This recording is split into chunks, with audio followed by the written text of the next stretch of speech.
ગામના પ્રમુખ શ્રી નિલેશભાઈ, શ્રી વેલજીભાઈ, દયારામભાઈ, મલયભાઈ, ઉપસ્થિત તમામ મંડળીના સભાસદો. વિજયભાઈ શિક્ષક હતા એટલે આપણે ખૂબ સરળ ભાષામાં અને વિદ્યાર્થીને કેમ સમજાવતા હોય એવી રીતે મંડળીની વિગતો પોઈન્ટ ટુ પોઈન્ટ ખૂબ સરસ સમજાવી. સાહેબ પણ શિક્ષક, એમણે પણ જે વાત કરી પોઈન્ટ ટુ પોઈન્ટ કે ભાઈ આ સહકારી ક્ષેત્રમાં વેલજીભાઈને તો અનુભવી છે એટલે ખૂબ સરસ રીતે આપણને વાત કરી અને મંડળીથી શું ફાયદા છે બધી વાતો કરી આપણે. હવે અત્યારે આપણે બધા બીજી બેંકોમાં ઘણા ધિરાણ લેતા હોય છે બીજી બેંકોમાં આપણી સહકારી મંડળીની અંદર ધિરાણ લેતા હોય એમને બંનેની કમ્પેરિઝન કરજો તો એમાં ત્યાં ભાઈએ વાત કરી ને કે આપણે અમે ફોન કરીએ તપાસને કે ભાઈ કાલ તારીખ છે ભાઈ કાલે આવી જાય કે એમ થાય આ ભરી દેવાના છે શું હોય તો કંઈક આડાવડું કરી દઈએ કે ભાઈ કોકને કહીએ કે ભાઈ આના આડાવડું આને આ જેથી પૈસા આપો એટલી હોય તો કાલે ભરી તમારું એ પાછું પાછા આપી દઈએ. એમ કરીને આપણે અમારા પ્રયત્ન એવા હોય કે કોઈ પણ ખેડૂત છે ને એનો લાભનો જે આ 0% વ્યાજનો લાભ મળે વંચિત રહેવાનો એના માટે અમે 3 વાર ફોન અને 8 દિવસ અગાઉ ફોન કરી કે આવતા વર્ષે મારે ભરવાનું વારો છે તમારે ભરવાનો પૈસાની ભરી થાય છતાંય નો આવે તો લાસ્ટ ડેટમાં બધા ફોન ભાઈ આવી જાઓ આવું તો કોઈ બેંકમાં ઘેરશે નહીં ઘણા બેંકમાં જાય છે બેંક ભરી જાય છે આપણે મેક્સિમમ રાખવાનું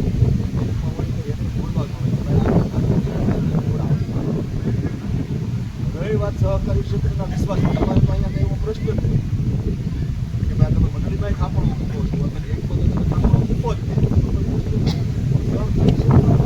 વિચારે કે ભાઈ હમણાં આપણે સાયબર એટેક થયો દરેક બેંકમાં સાયબર એટેક છે દરેક બેંકમાં થતો હોય અમારા પૈસા ક્યાંય મૂકતા નથી ખેડૂતના કોઈ પૈસા મૂકતા નથી બેંકની સિક્યુરિટી હોય છે બેંકે એના વીમા લીધેલા હોય છે કોઈ પૂછતા નથી એની કોઈ ચિંતા આપણે કરવાની રહેતી નથી કે ભાઈ અહીંયા આપણા બેંકમાં ફ્રોડ એવું થઈ ગયા ના થઈ ત્યારે આપણે કોઈ લીધો નથી. આ બેંક છે જે રાષ્ટ્રીયકૃત બેંક છે બેંકમાં ધિરાણ નાબાર્ડ દ્વારા ડાયરેક્ટ કેન્દ્ર સરકાર રાજ્ય સરકાર પૈસા એટલે આ બેંક આપણે કાંઈ ઉઠી જવાની છે કે આ બેંકમાં તમારા પૈસા ખોટા થવાના છે ત્યારે ચિંતા ન કરવી. ટેકનોલોજીનો યુગ આવી ગયો છે બધા બહુ જાગૃત છે દરેક જગ્યાએ. અમે પણ આવી રીતે તમારી જેમ જ વ્યવસ્થિત રીતે સાધારણ વાર્ષિક સાધારણ સભા બોલાવી છીએ દરેક સભા સુધી બોલાવી છીએ અને એને માર્ગદર્શન આપીએ છીએ કે ભાઈ આવી રીતે તમારે કરવું. આપણો પણ હું એમ કહું કે ભાઈ આપણી મંડળીમાં મૂકો આપણી બેંકમાં મૂકો. ઘણા શું કરે કે આ બેંકમાંથી પૈસા ને 3 લાખ રૂપિયા કે ભાઈ 3 લાખનું વગર વ્યાજે ધિરાણ મૂકે SBIમાં જઈને મૂકી આવે એક્સિસમાં જઈને મૂકી આવે એના ભાઈ એક્સિસમાં હું કામ મૂકો છો તમે અહીંથી લીધા તો અહીંયા મૂકો ને ડિસ્ટ્રિક્ટ બેંકમાં મૂકો કે મંડળીમાં મૂકો તમારે લેવા અહીંથી ને મૂકવા બીજે બેંકોમાં જવા છે. આવું નહીં કરતા. કોઈ એવું કરતા હોય તો એ વસ્તુ તમને મંડળીમાં ન મૂકવા હોય તો કદાચ ઘણા એવા ખેડૂતો છે જેને સગવડ છે 3 લાખ ઉપાડ્યા તો ડિસ્ટ્રિક્ટ બેંકમાં મૂકી આવું. એટલે આવું બધા સાથ અને સહકાર આપજો અને સહકારી ક્ષેત્ર તે ખરેખર ખૂબ યોગ્ય છે આપણા માટે થઈને ગ્રામ્ય લેવલે.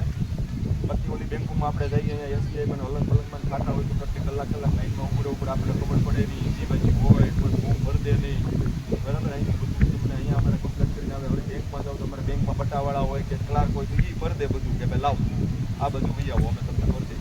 એટલે ડિસ્ટ્રિક્ટ બેંક આપણા માટે જ છે મંડળી આપણા માટે જ છે ખેડૂતો માટે જ છે અને આપણે મેક્સિમમ એનો લાભ લઈ અને એમની સાથે જોડાઈ બસ જય સાહેબ અમે બેઠા છે મદયભાઈ એને મારે યાદ કરવા પડે અને હાલમાં આપણા સુરેશભાઈ અને મંચસ્થ અતિથિ વિશેષ તેમજ બહોળી સંખ્યામાં ઉપસ્થિત એવા સૌ ગ્રામજનો. હવે એક આમ તો અમારું મોહાળ એટલે મામાએ જ્યારે વાત કરી કે ભાઈ આવી આપણે સાધારણ સભા છે અને એમાં તારે આવવાનું પહેલાં થોડી નવાઈ લાગી એમ ભાઈ સાધારણ સભા ખરેખર અમારે જેમ શિક્ષકોમાં ભરાય એમ તમારે અહીંયા જે ભરાય છે એમ કારણ કે આજે ગ્રામ લેવલે મંડળીની એવી સાધારણ સભા ભરાતી હોય ને એવા બહુ જૂજ કિસ્સાઓ મારા ધ્યાનમાં છે. એટલે આમાં હોવાના નાતે નહીં, પણ આ મંડળીમાં જે કાંઈ માનો કે કારોબારી સભ્યોથી માંડીને જે કાંઈ છે એ બધાને ખરેખર મને એક વખત જોરદાર તાળીઓથી આપણે એને બતાવવા પડે કે એટલું બધું વ્યવસ્થિત રીતે સહકારી ક્ષેત્ર ચાલી રહ્યું છે.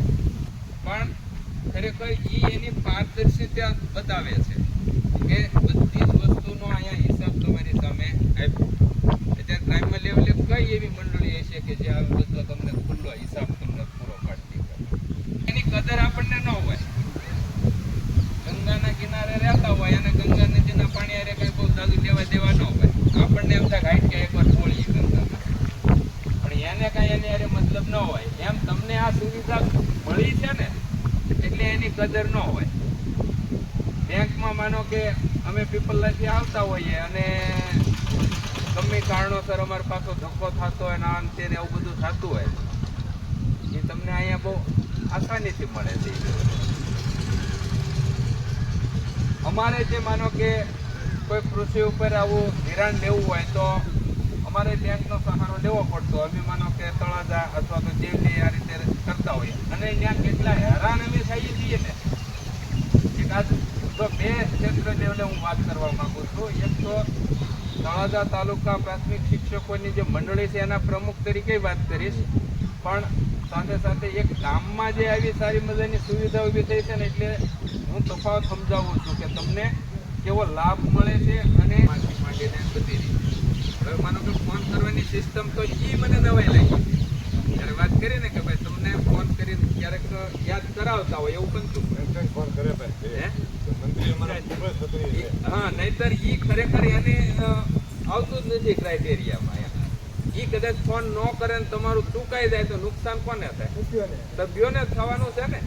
ઈ તો તમારા ફાયદા માટે તમને ફોન કરે છે એમ. એટલે એવી માનો કે એમની ટકોર હોય તો ખરેખર એ બાબતે આપણે સહકાર આપવો જોઈએ.